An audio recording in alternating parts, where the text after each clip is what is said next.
الكليبات عندي انا راه ما مولفهمش على العجز، خاصة في الماكلة. اي حاجة كاينة في الدار كياكلوها، سواء الروز، الخبز، اللحم، الحوت، اي حاجة كنعطيها لهم كيطحنوها. انا شاط ليا واحد شوية ديال الروز من العشاء خليته ليهم. كذلك عندي واحد شوية ديال الطون في هذيك البواطة، حطها في الطبيب باش نعطيها ليهم. غير كليت منها وبقى ليا حطها في الطبيب. وهنا خلطت لهم كل شيء مع الخبز. وكذلك واحد اللحم الراس كنت بخرته بقى ليا منه دوك الودينات ودوك الجلافط. كذلك درتهم كيف كتشوفوا هما هادو.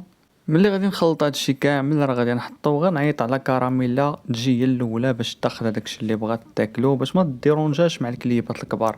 وحيت هاد المقله هادي كنستعملوها غادي نحط ليهم هداكشي على الجليجه باش ما ياكلوش فيها.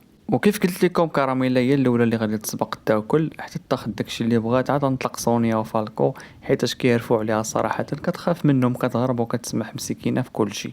واحد الحاجه صراحه انا الخوت كديرونجيني هي الدبان، ديما فاش كيسخن الحال الدبان كيديرونجيني، واخا تعيا ما تنقي، واخا تعيا ما ترشوه بالمبيدات كيبقى كيدور بيك. دابا كراميلا ملي كتبغي تاكل وكتشوف الكاميرا كتبقى تصنع، ما عرفتش علاش كتصنع، ما كتاكلش بالطريقه اللي موالفه. كدير فيها كيوت بحال دوك الدريات اللي يلا كتعرف عليهم مع كتبغي تعطس كدير هاتشو.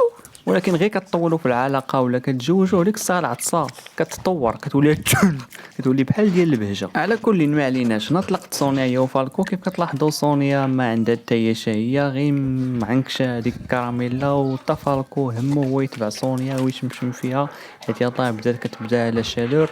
وسونيا كتعيا ما تسلت منه هو كيبقى لاصقه وكيشمشم فيها، ما عادش عاجبو في هذيك الريحه. فكروني في هذوك اللي كيبيعوا لي بارفان، كيقول لك درتها شي دريه اي واحد شافها كيبقى تابعها.